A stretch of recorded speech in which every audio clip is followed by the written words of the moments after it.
कराची में हादसात। धुंध ने सब धुंधला दिया और दुनिया को खौफ।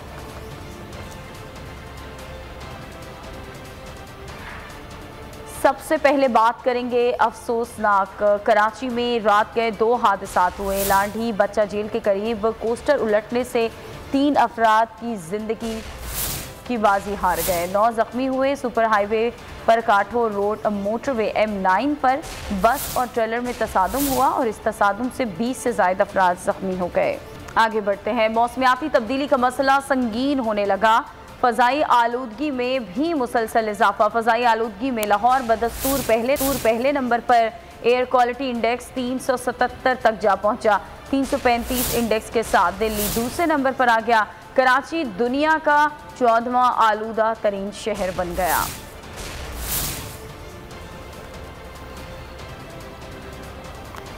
मौसमियाती तले से आपको अपडेट कर रहे हैं। फ़ज़ाई आलूदगी में मुसलसल इजाफा देखने में आ रहा है। लाहौर बदस्तूर फ़ज़ाई आलूदगी में पहले नंबर पर है। एयर क्वालिटी इंडेक्स 377 तक जा पहुंचा और 335 इंडेक्स के साथ दिल्ली दूसरे नंबर पर आया, जबकि कराची दुनिया का 14वां आलूदा तरीन शहर बन गया है। और दूसरी जानिब धुंध अंधाधुंध हो गई है। पंजाब के मैदानी इलाकों में हद निगाह इंतहाई कम रह गई है। मोटरवे M3 फैजपुर जड़ावाला तक बंद कर दी गई है। मोटरवे पुलिस ने ड्राइवर्स को मोहताज ड्राइविंग और फॉग लाइट्स के इस्तेमाल का मशवरा दिया है। तेज रफ्तारी से परहेज और मुनासिब फासला रखने की हिदायत भी की गई हैं। डिचकोट के गिरदोनवाह में धुंध का राज बरकरार है। शहरी इलाकों में हद निगाह 10 मीटर और मज़ाफात में 5 मीटर रह गई है।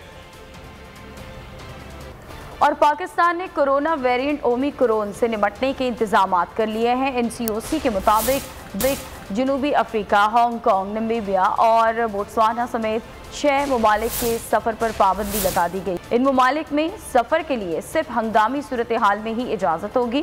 इन ममालिक से आने वाले टेस्ट मनफी आने के बावजूद 3 दिन करंतना में गुजारेंगे। मुकर्ररा मुद्दत के बाद दोबारा कोरोना टेस्ट होगा।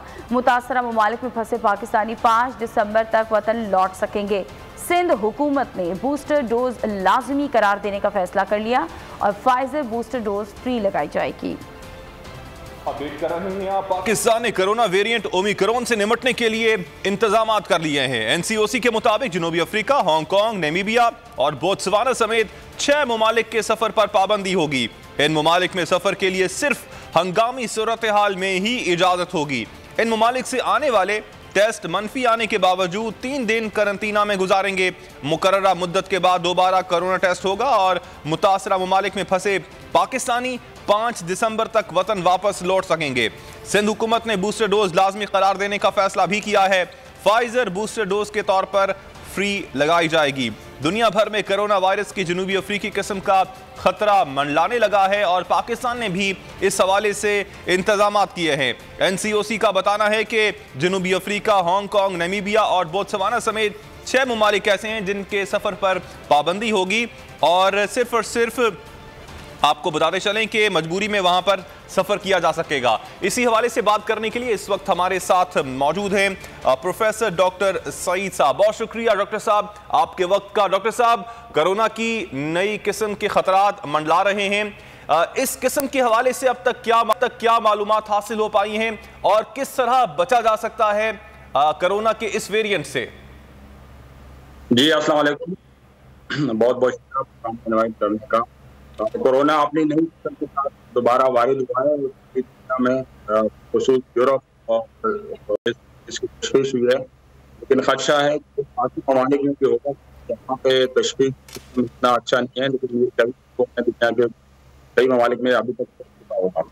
तो हमें बहुत महतात रहना चाहिए, क्योंकि ये डेल्टा के बाद ऐसा खतरनाक वायरस है जो बहुत तेजी से फैलता है और इसमें जो तब्दीलियाँ है वो डेल्टा से भी ज्यादा है। तो ये काफी खतरनाक साबित हो सकता है, स्पेशली जब ये वैक्सीनेशन के बाद तेजी से फैल रहा है। तो इससे अंदाजा लगा सकते हैं ये जितने भी इंसानी अब तक इकदाम थे ये इससे बढ़ के साबित हुआ है और तमाम जितने भी अब तक वैक्सीनेशन और इतनी मेहनत की गई थी उसके बावजूद भी ये वायरस इतनी तेजी से फैल रहा है। तो हमें बहुत मोहतात रहना चाहिए। डॉक्टर साहब, मैं इसके बारे में पढ़ रहा था इस नए वेरिएंट के हवाले से कि इसकी अलामात पहले जैसे कोरोना वेरिएंट जैसी नहीं है, इसमें किस हद तक सदाकत है? और बताया यह भी जाता है इस वेरिएंट के हवाले से कि ये बहुत जल्दी अटैक करता है और जब टेस्ट किया जाता है उसमें भी पता नहीं चलता है कि आपको कोरोना हो गया है। इसमें कुछ तब्दीलियां ऐसी है जो टेस्ट इसको अपने आप को बचा सकता है, क्योंकि जीनियाती तब्दीलियों अब तक जितने भी टेस्ट अवेलेबल थे वो कोरोना वायरसेस के अब तक के जेनेटिकली अवेलेबल वायरसेस के अगेंस्ट थे। तो पॉसिबिलिटी है, क्योंकि अभी तक ये बहुत ममालिक में नहीं फैल चुका और अब तक तहकीक अब इस पे जारी है। लेकिन वायरस कोरोना तकरीबन उतना ही खतरनाक होता है, लेकिन मसला इसमें है कि जब बहुत ज़्यादा तेज़ी से फैलता है तो बहुत ज़्यादा लोग इन्फेक्ट होते हैं और उसमें जो मुदाफ़ती निज़ाम जिनके कमज़ोर होता है वो शामिल हो जाते हैं। तो असल में डेथ्स वायरस से ज़्यादा कम मुदाफ़ती निज़ाम की वजह से बंदों की डेथ या सिविरिटी होती है। तो ज़्यादा लोग मुतासर होने की वजह से, क्योंकि ऐसे लोग इसमें शामिल होते हैं जिनकी मुदाफ़ती निज़ाम बहुत ताकतवर नहीं होता, जिसकी वजह से उनकी शदीद अलालत हो सकती है और खुदा न खास्ता डेथ भी हो सकती है। तो वैक्सीनेशन हमारे पास अब भी वाहिद हथियार है कि हम वैक्सीनेशन पे फोकस करें, क्योंकि अभी तक हमारी आबादी का काफ़ी हिस्सा जो है वो वैक्सीनेशन से महरूम है, या वो लाइल्मी कम इल्मी की वजह से या रिसोर्सेज के ना पहुंचने की वजह से उनको वैक्सीन नहीं लगी है। तो हमें अभी भी हमारे पास अच्छी बात यह है कि कोरोना की जो परसेंटेज है पॉजिटिव रेशो वो बहुत कम है। तो ये बहुत अच्छा टाइम है हमारे लिए कि हम इसमें मैक्सिमम वैक्सीनेशन करें और सर्वेलेंस सिस्टम को बहुत तेज करें। एक पॉजिटिव पेशेंट अगर मिलता है तो उसके सारे कॉन्टैक्ट्स को ट्रेस किया जाए कि ये कहाँ से पॉजिटिव आया, उसके आसपास के लोगों को दोबारा चेक किया जाए और उसको मजीद फैलने से रोका जाए। तो अच्छी बात है कि बहुत ज्यादा वैक्सीनेशन की बात कर रहे हैं और हुकूमत सिंध ने इस हवाले से बूस्टर डोज को लाजमी करार देने का फैसला भी किया है। लेकिन एक और खबरें ये भी गर्म हैं कि वैक्सीनेशन जो है इस वेरिएंट पर कारामद नहीं है, असरअंदाज नहीं होती है। इसमें किस हद तक सदाकत है? ये बात मुकम्मल सही नहीं है कि इस पे असरअंदाज नहीं होती, क्योंकि अब तक जितने भी लोग पॉजिटिव है लकीली उनमें डेथ्स नहीं हुए। तो जो जिनको वैक्सीन लगी है तो उनमें मुतासर अशखास है भी, लेकिन उनकी बीमारी शदीद नहीं है। तो वैक्सीनेशन बिल्कुल मौसर है। यकीनन कुछ लोग ऐसे हैं जिनको वैक्सीन लगने के बाद भी इन्फेक्शन होता है, लेकिन अच्छी बात यह है कि उनकी बीमारी शिद्दत इख्तियार नहीं करती और उनमें अमवात बहुत कम है। तो वैक्सीनेशन अब भी वाहिद हल है और हमारे पास कोई और चारा नहीं है वैक्सीनेशन के अलावा। तो वैक्सीनेशन पे बहुत फोकस करना चाहिए। अभी बूस्टर डोज अगर शुरू हुआ है तो ये भी अच्छा इक़दाम है, लेकिन वो लोग ज़्यादा हमारे लिए ख़तरनाक है जिन्होंने अभी तक एक भी वैक्सीन नहीं लगाई। तो वो बाकी लोगों के लिए जिन्होंने वैक्सीन लगाई उनके लिए भी वो ख़तरा है, क्योंकि वो आइडियल टारगेट होगा वायरस के लिए कि उसमें कोई भी वेरिएंट आके वो अफजाइश कर सकता है और बाकी आबादी में फिर वो फैल सकता है। कि जिन लोगों को वैक्सीन नहीं लगी उनको लाजमी वैक्सीन लगानी चाहिए और गवर्नमेंट को चाहिए कि उनको लगवाएं, ताकि वो बाकी अफराद के लिए जिनकी वैक्सीन लगी है उनको नुकसान ना पहुंचाए और पूरी आबादी के लिए इसका मसला ना बने। अच्छा डॉक्टर साहब, अब एक और चीज आपसे पूछना चाहूंगा। हम देख रहे हैं कि कुछ अरसे बाद कोरोना का नया वेरिएंट सामने आ जाता है। जब हम समझते हैं कि कोरोना खत्म होने वाला है, उसी वक्त ही ऐसे लगता है कि नहीं, ये तो दोबारा से शुरू हो रहा है। तो ये सिलसिला कहां पर जाके रुकेगा?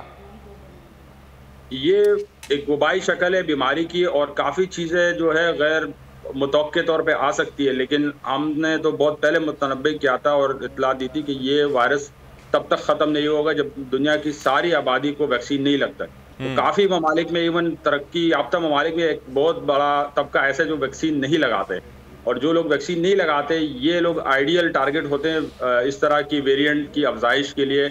तो जो लोग वैक्सीन नहीं लगाते उनमें ये परवरिश पाता है, वो वहाँ से ये मज़ीद ताकतवर बनता है और फिर बाकी लोगों में ये ट्रांसमिट हो जाता है। तो पॉलिसी ऐसी बनानी चाहिए, जिस तरह अभी पाबंदियाँ लग रही है तो पाबंदियाँ भी हल नहीं है, क्योंकि पाबंदियाँ लगाने से नुकसान फिर ये होता है कि ममालिक फिर अपना वेरिएंट फिर छुपाएंगे, वो डिक्लेयर नहीं करेंगे। इस तरह भी सारी पाबंदियाँ लग गई तो वक्ती तौर पर तो उसका फ़ायदा है, लेकिन लॉन्ग टर्म का फिर इसका नुकसान ये होगा कि जहाँ मुल्क में ये वायरस नमूदार होगा फिर वो लोग डिक्लेयर नहीं करेंगे। तो ये तमाम दुनिया को मिल बैठ के इस पे लायामल इख्तियार करना। तो वैक्सीनेशन अभी भी वाहिद हल है कोरोना से बचाव का। डॉक्टर सईद खान साहब, आपने वक्त दिया, इंचार्ज कोरोना टेस्टिंग लैब डाओ के आप इंचार्ज हैं, आपका शुक्रिया।